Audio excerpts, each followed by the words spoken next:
গাইবান্ধার পলাশবাড়ীতে থানায় ঢুকে পুলিশের উপর হামলা ও মারধরের অভিযোগ উঠেছে যুব জামায়াতের কিছু নেতাকর্মীর বিরুদ্ধে। এই ঘটনায় আহত হন ৮ জন। জড়িত সন্দেহে এরই মধ্যে একজনকে আটক করা হয়েছে। গতরাতে পলাশবাড়ী থানায় এই ঘটনা ঘটে। পুলিশ জানায়, পৌর এলাকার কালীবাড়ি বাজারে সরকারি শেডের একটি দোকান ঘরের মালিকানা নিয়ে স্থানীয়দের মধ্যে দ্বন্দ্ব চলছিল। বিষয়টি নিয়ে উপজেলা যুব জামায়াতের বায়তুল মাল সম্পাদক মাহমুদুল ইসলাম পলাশ কয়েকজনকে সাথে নিয়ে বুধবার রাতে লিখিত অভিযোগ নিয়ে থানায় যান।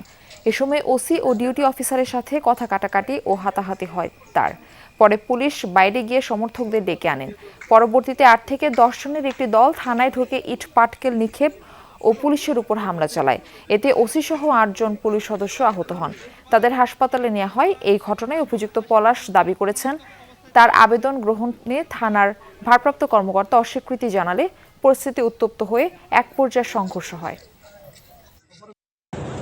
বিবাদী পক্ষ গতকাল নাকি ওই দোকানের তালা খুলে ফেলছে, খুলে তারা আবার দখল নিতে গেছে। এর ব্যাপারে ওই পলাশ সে এসে ওসিকে বলছে যে আপনি ওই দোকানে পুনরায় তালা মারেন।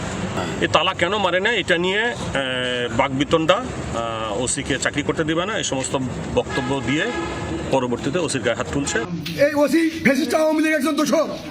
আমরা বিগত সময় দেখেছি যে সে জামাত শিবিরের কোনো লোকজন তার কাছে কোনো সেবা দিতে আসলে সে ভালোভাবে কথাবার্তা বলে না।